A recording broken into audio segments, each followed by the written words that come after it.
Hello, good morning, dear students. Come to our class. Our subject is income tax, and today's our topic is income from salary. We are starting. Okay, income from salary is the first source of income. Five heads are there. No, this is the first heading, that is income from salary. What is income from salary? So, remuneration received by an employee out of employment from his employer is known as salary. That's all. What is that? Remuneration received by an employee out of employment from his employer is known as salary income. Okay, so according to Income Tax Act, if the relation between the payer and the receiver is employer and employee, that is master and servant, then only it is treated as income from salary. Okay, so if the income cannot be treated as income from salary, then it may be treated as income from business or income from other sources also. Okay, so if the agreement between the two persons resides into employer and employee relationship, then any amount received by the employee from the present or former or prospective employer is treated as income from salary. Okay, so the role of employer is master and the employee is servant.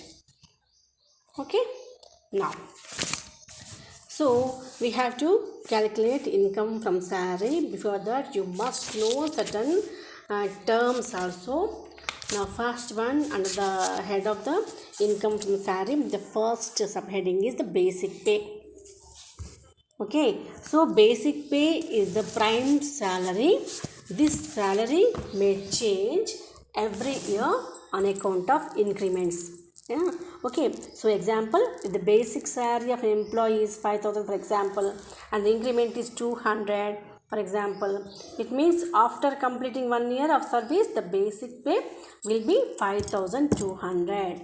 For the next second year, 5,200 plus 200, so it becomes 5,400 for the third year, and so on, like that. Okay, so basic pay will change every year also. Okay, now under this one, basic pay, commission, also bonus, includes that first heading. Now, before going that, you must know the next one is allowances. What is meant by allowances actually? It is also a part of the salary. Allowances is also a part of the salary. So, allowance is what is meant by allowance? It is a fixed monetary benefit given by the employer to an employee for a specific purpose. Keep in mind. Allowance is a fixed monetary benefit. So any fixed monetary benefit given by the employer to an employee for a specific purpose, that is example house rent allowance, children education allowance, etc. So the employer can withdraw the allowance or he can increase or decrease also. Okay, the allowance amount, that is the payment of an allowance, can so the allowance amount, that is the amount of an allowance, cannot be, it can be either on account of an agreement or at the discretion of the employer also. Okay, so from taxability point of view, the employee can be classified into two categories, that is special category employees and general category employees. Okay, now so special category of employees means all allowances received by the following persons is fully exempted from tax. What are those persons? First, number one is allowances received by judges of High Court and also Supreme Court. Allowances received by the judges of High Court and also Supreme Court. Next one is allowances received by the employees of UNO, that is United Nations Organization. Next, third one is allowances received by a teacher, a professor, a research scholar from a foreign country which is a SAARC member nation. Okay, so the exemption is allowed for a period of 2 years. Next also the allowance received by the chairman or member of UPSC also. These all are called special category of employees. So any all allowance received by the these persons is fully exempted from tax. Okay, next one is general category employees. So, from the income tax point of view, the allowances are classified into three types. What are they? First, number one is fully taxable allowances. Number two is fully tax free allowances or exempted allowances. Our third one is partly taxable allowances. Fully taxable, fully tax free, and partly taxable allowances. So, in this partly taxable allowances, unexempted amount is taxable. Okay. So, now see the classification of the allowances. First, number one is the allowances are classified into first broadly categorized in two ways. That is first special category employees and first next one is for general employees. Now, next one is for general employees. The classification is fully taxable, fully tax free, and partly exempted, partly taxable allowances. Okay. Now, here partly exempted, partly taxable incomes, it is classified into general allowance and exemption linked with the actual amount spent, and also exemption not linked with the spending, that is exemption with the statutory limit. Now come to fully taxable allowances. What is the list of the fully taxable allowances of all? Fully, what are they? See, dearness allowance number one. Number two, high cost of living allowances. Okay. Next one, additional DA. Next, city compensatory allowance, that is called CCA. Marriage allowance, family allowance, meals allowance, servant allowance, project allowance, interim relief, medical allowance, lunch allowance, OT means overtime allowance, warden allowance, non-practicing allowance, tiffin allowance, dress allowance, daily allowance. These all are the examples of fully taxable allowances. Okay, so for government employees it is fully tax free and for others fully taxable. What is that? Foreign allowance. So if DA enters for retirement benefit, then it is known as DP, that is dearness pay. That is that part of the DA. When which enters for retirement benefit, it is known as DP. So in the case of retired employees, DA is termed as dearness relief or which is fully taxable also. So this is the list given as fully taxable allowances. What are they?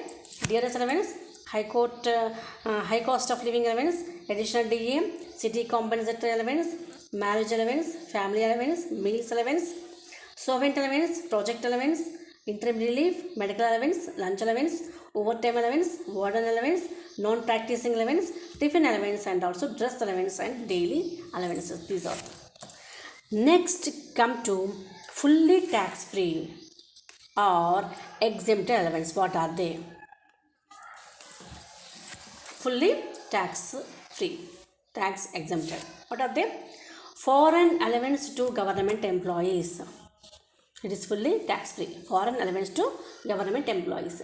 And that is any allowance paid by the government to an employee working in the foreign country who is a citizen of India is a fully tax free. Okay. Now next one is any allowance paid to High Court and Supreme Court judges. That is Chief Election Commissioner, present and former chairman and members of Union Public Service Commission. Next one, allowances received by an employee of UNO, that is diplomatic and the staff of the foreign government working in India from his employer also. Next one, allowances received by the teacher or professor, research scholar from a foreign country which is a SARC member nation for period of 2 years. Okay. Next, last one is allowances received by chairman member of the UPSC. These all are any allowance received by them is fully tax-free allowances. Okay. Now come to the problem of partly taxable allowances. Fully taxable, whatever we are receiving, that amount fully taxable. It is very easy. Fully tax free, we can remove it. But in case of partly taxable allowances, partly means half. The following allowances are partly exempted from tax, that is unexempted amount is of allowance is taxable. What are they? So the allowances in this category can be subclassified as general allowances and exemption linked with actual expenditure and exemption with does not link with the actual expenditure. What are they? First, general allowance means in this our study of this one only two important allowances, that is entertainment allowance and house rent allowance. Very very very important points. Comes under partly taxable allowances, entertainment allowance and also house rent allowance, most important allowance you come across when you are calculating the income from salary. So first one, what is entertainment allowance? So entertainment allowance is one of the items of deductions allowed under section 16(2) from the salary income. That is, it is not an item of exempted allowance. It is not an item of exempted allowance. So this allowance may be given for official purpose or for personal purpose also.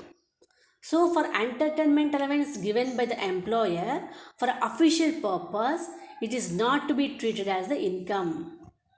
So however, if the actual amount spent is less than the received amount, then the difference amount is treated as the taxable income under the head of allowances. Okay, so entertainment allowance given by the employer for personal purpose may be allowed as deduction.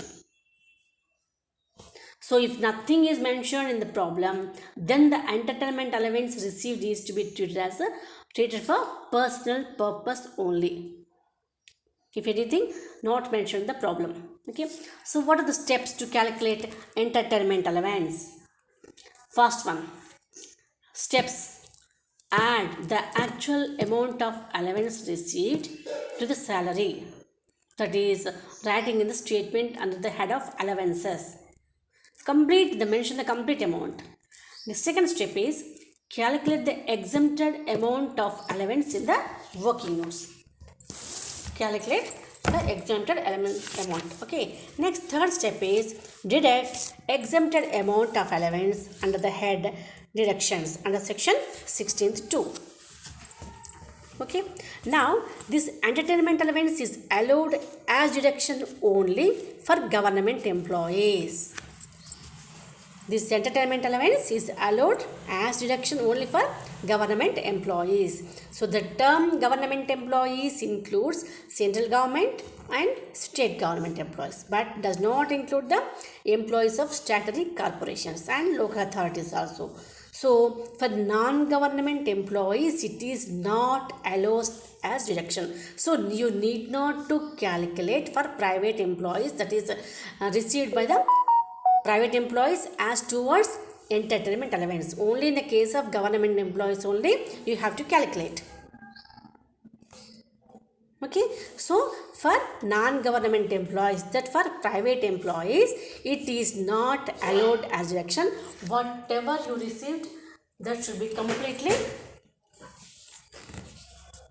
we have to calculate the income that is exempted for deduction. Okay, now under this, the employees are classified under central and state government employees.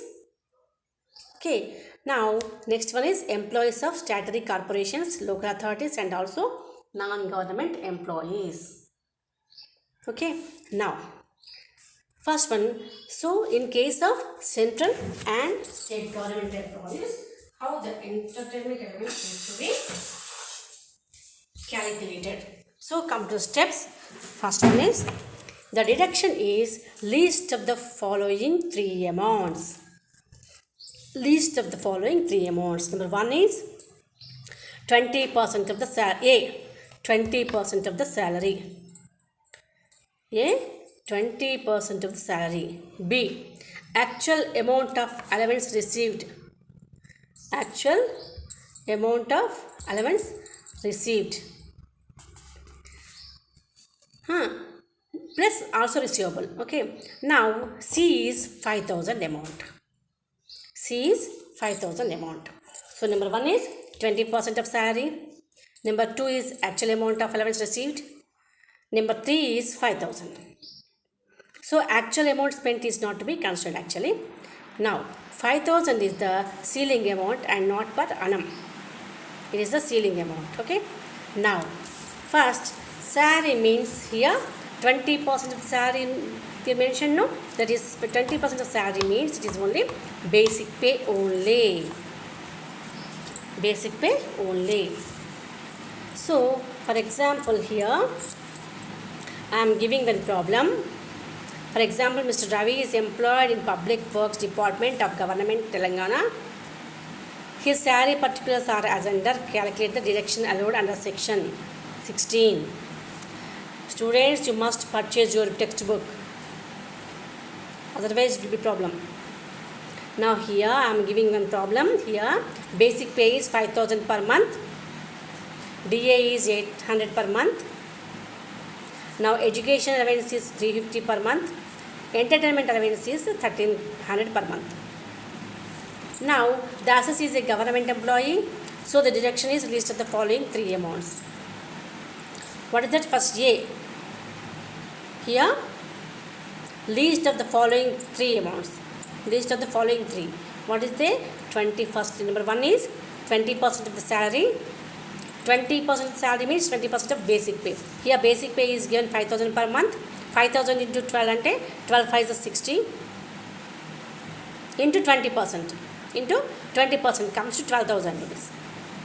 Now B is actual allowance received. Actual allowance received means 1,300 into 12 comes to 15,600. Now ceiling amount is 5,000. C is the amount is 5,000. So 5,000. The least of the following is, however, 5,000 is the least. So 5,000 will be allowed as deduction under section 16(2) towards entertainment allowance. Here salary means basic pay only. So then even DA enters for retirement benefit, it shall not be considered also. So what are the rules? 20% of salary, actual amount received, and ceiling amount is 5,000. Okay. Now these are the rules to calculate and that is the taxable entertainment allowance. Okay. I am giving one more problem. Please hear me the problem. Here Shravani is working Tata Limited as an accounts executive. His salary particulars are basic pay is 70,000 DA, 14,000 is the commission. A part of the salary, that is 5% on sales. During the relevant previous year, the sales are 2,45,000. Now entertainment allowance is 18,000. Calculate taxable amount of entertainment allowance. This is the problem. So here the assessee is working in Tata Limited as an accounts executive. So here the assessee is a non-government employee. So that means private employee. So deduction is not allowed. Deduction is not allowed.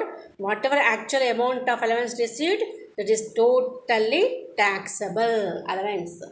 So 18,000 whatever she is receiving the total amount 18,000 is the total taxable amount of entertainment allowance. Okay, in this you need not to calculate anything in case of private employees. Okay, Now, this is the method of calculating entertainment allowance. Okay. Now, next one is here basic pay. Already told you na, basic pay, wages, bonus, gratuity, pension, commission. These are the all of the part of the salary only. First heading.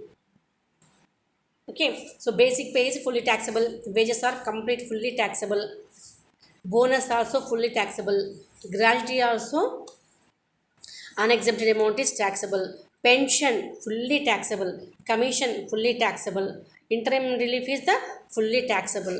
So in case of excess of employers contribution to recognized provident fund, over 12% of the salary is fully taxable. Now interest on RPF also over 9%, 5% is fully taxable. You must purchase the book, otherwise మీకు అసలు అర్థమే కాదు ఇది. Okay, next advanced salary fully taxable. Arrears of salary fully taxable. Next, surrender of leave encashment fully taxable.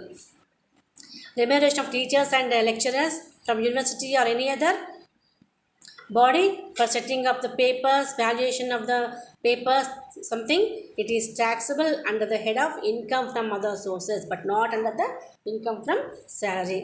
So income tax of an employee paid by the employee, it is also fully taxable.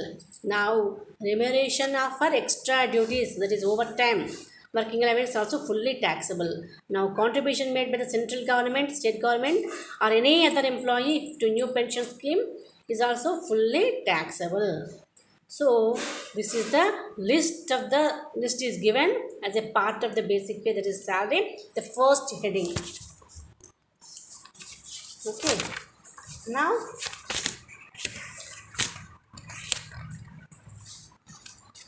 with this it will be enough for you. Okay, now here some allowance are there. What are some allowances? Here you see uniform allowance. So the allowance is given to purchase and maintain the uniform dress for discharging official duties, for specific dress to wear an official, that is for that dress allowance is fully taxable and employee cannot claim any exemption. Okay, now helper or assistant allowance.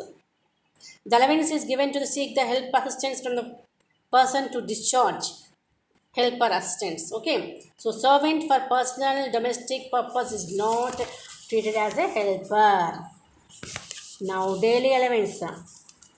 An allowance given to employee when he is not in the headquarter to meet incidental expenses with boarding and lodging. So lunch or dinner allowance is fully taxable also. Okay, now conveyance allowance. Conveyance means a mode of transport. An allowance is given to meet expenditure on conveyance for discharging official duties. So this allowance is given if the conveyance is not provided by the employer. If the employee uses his own motor, cycle, car for official purpose, then expenditure incurred the same shall be allowed as exemption. So expenditure to travel between residence and the office is not treated as conveyance expenses. Okay, now next one is travel or transfer allowance. So to meet cost of travel on tour, which includes packing, transporting or